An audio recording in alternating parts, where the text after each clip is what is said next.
What's the meaning of chopsticks?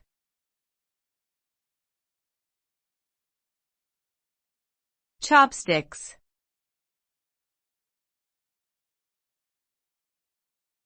Chopsticks.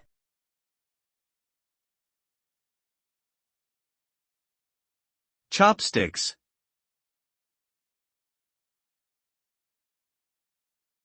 Chopsticks.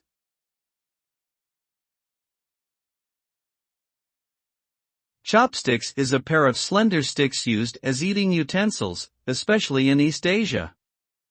They are usually made of wood or bamboo and are held in one hand, like tweezers.